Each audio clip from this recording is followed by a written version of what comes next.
Hello everyone, welcome to another installment of Let's Play Dragon Age Origins, Dwarven Commoner Edition.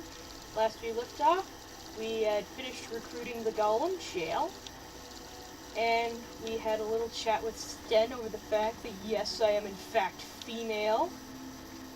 And next we are going to change out some equipment and continue chatting with our companions. So let's do that. First, I have a gift for you, Shale. Very nice indeed.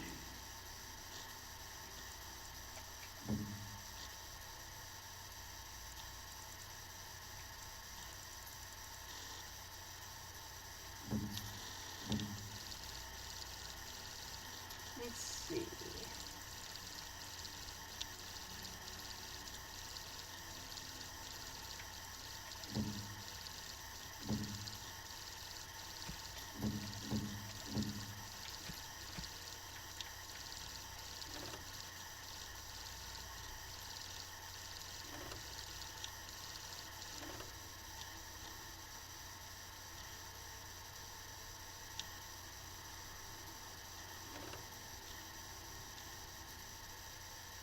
I think the stuff I have is better. Trash.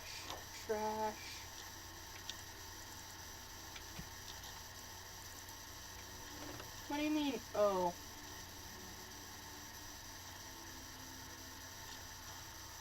Alright. Guess I can't wear that yet. Trash.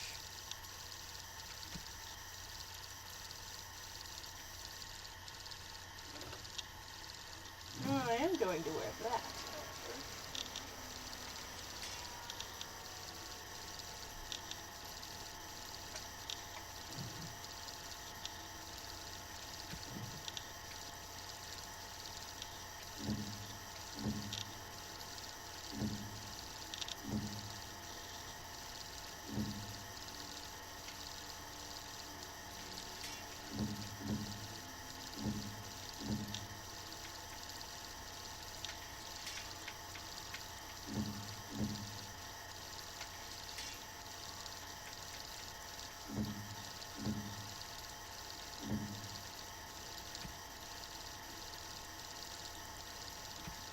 And we're going to give Shale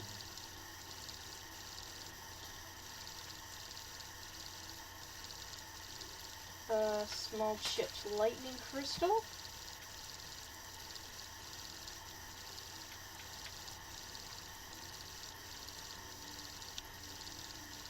And the large chipped lightning crystal.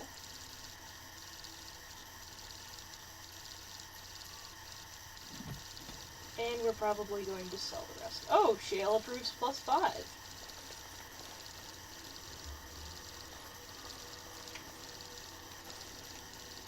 I see it found some augmentation crystals. I was not even aware it knew about them. Well done. So, what does it think? They don't make me look any wider, do they? I find I'm already too wide as it is.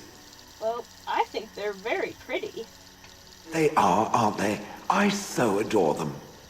I think it should find some more as soon as possible. I want to glitter from ear to ear, so to speak. Ah, so Shale likes shiny things. Good to know. Are you sure I can't interest you in this hat? A pair of earrings, perhaps? A cheese knife? Let me see your wares, Bowden. I'm sure you'll be pleased with the goods my boy and I have collected, and with your discount. Okay, let's see. Sell.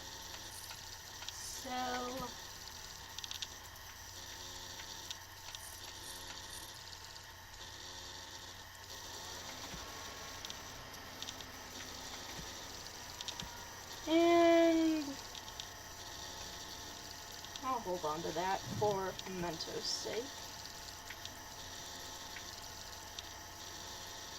And we're going to sell all of this.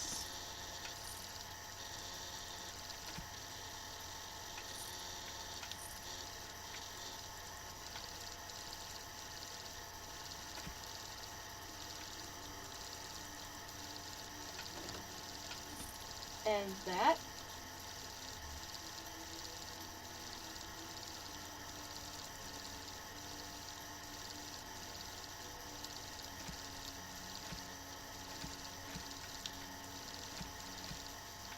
Question, do you have a backpack per se? Yes, in fact you do have a backpack. Well, I'll be taking that. Oh, and all of this stuff is from the Gifts and Pranks DLC, in case you're wondering. Oh, and he has one of these. I'll take it.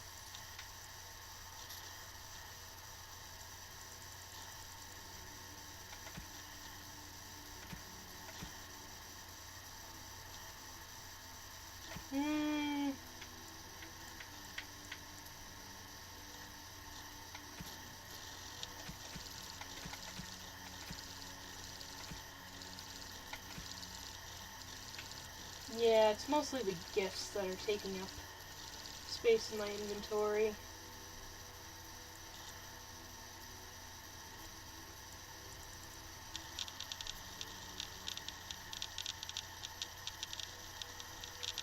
I guess I'll just leave it for now.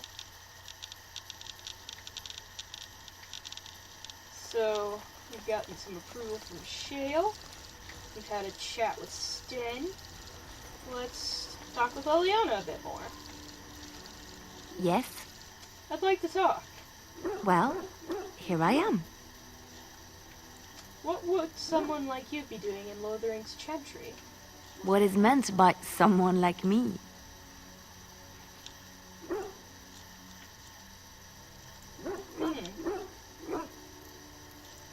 They don't teach you how to fight in the cloister, do they? Did you think I was always a cloistered sister? The Chantry provides succor and safe harbor to all who seek it. I chose to stay and become affirmed. Affirmed? We affirm our belief in the Maker, in Andraste and the Chant, but other than that, there are no vows taken.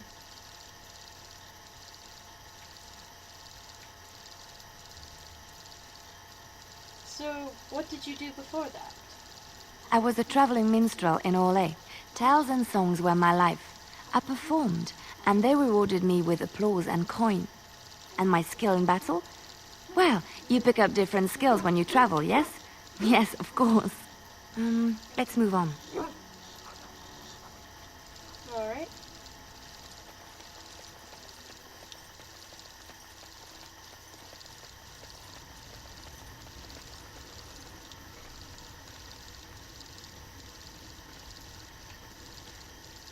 I await your command. I'd like to ask you something. So, full of questions, are you?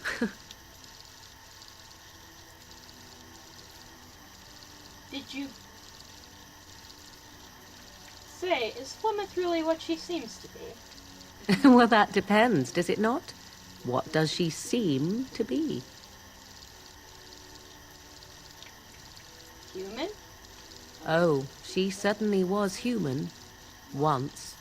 Tell me, how much do you know of the tale? The one that the chastened still tell of my mother, to frighten them into obedience.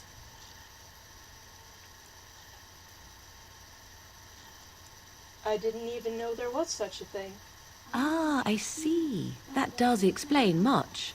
I can relay what Flemeth once told me herself, and you can decide whether or not 'tis the truth, if you desire.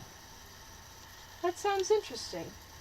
As the tale is sung by the bards, there was a time when Flemeth was young and beautiful. A fair lass in a land of barbarian men, the desire of any who saw her.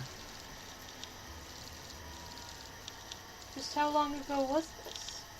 Many centuries, before this land was even named Ferelden.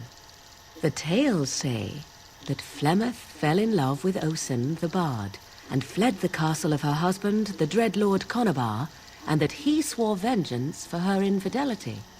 In truth, my mother claims that 'twas Osen who was her husband, and Conabar the jealous lord, who looked on from afar.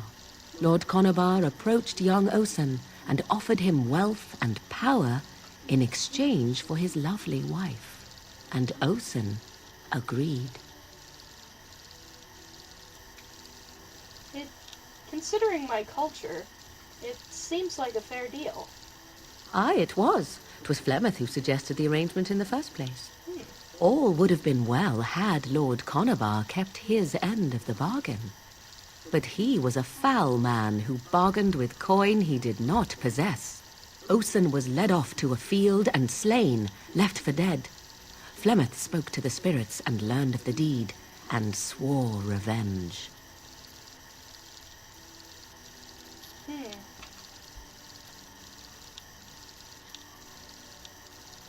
So well, I'm supposing she loved Osen. She made the deal so her family could have food, right? And I can understand that. I mean, I was castless, and it almost sounds like what my sister Rico was doing, except, well, she wasn't married, but similar thing. But wasn't she now married to a wealthier man? That was not the point. Conobar had no honor, so she would not have him. I see. Flemeth begged the spirits to aid her, and 'twas they who slew Conobar. The demon the legend tells of came later. Lord Conobar's allies chased Flemeth, you see. Chased her to the wilds, and there she hid. There she found the demon, and he made her strong. The legends all speak of the great hero Cormac, he who defeated Flemeth and her great army when she invaded the lowlands centuries later. All lies. Which? She never invaded? Or he never defeated her? The truth of the matter is that there was never an invasion. As Flemeth tells it, the Chastened never raised an army under her banner, and she never fought with any warrior named Cormac. Cormac led a brutal civil war against his own people, and later claimed it was to vanquish evil that had taken root amongst the lords. Thus, he was hailed a hero. Flemeth was only attached to the legend much later. Perhaps 'twas due to the great war with the Chastened that eventually came, but Mother claims not to know how it began. Do you believe her version? I do not believe everything that Flemeth claims. Oft it seems her bitterness has colored her memories. But on the whole, yes, I believe this tale, if not all. How is it that Flemeth has survived for so long? The demon within her has transformed her into something else. An abomination, perhaps some would say. I know not. I only know my mother is clever, and she is part of the wilds as it is part of her. But she is no immortal. She bleeds. A blade in her heart would kill her like any other, were it lucky enough to find her. The legends tell of Flemeth having many daughters. You ask if I have sisters. I have asked of this myself. The stories tell of many witches of the wilds after all, not just the one, and these tales existed long before I did. Flemeth refuses to speak of other daughters, if they existed, so should I believe I am her first? I doubt that too. Why would she refuse to speak of them? The Chastened tell of a falling out between Flemeth and her daughters. They say that one day she hunted them all through the wilds and ate their hearts. It may be true. I have never seen another witch or heard of one. Perhaps one day Flemeth will eat my heart as well. An interesting story. Thank you. And, I don't actually know much about abominations, so I can't really say if they're usually insane horrors or not. But thank you. Flemeth tells it with far more embellishment than I, but you are welcome. Dare I ask of your own mother? Few are abominations of legend, 'tis true, but I find myself curious nevertheless.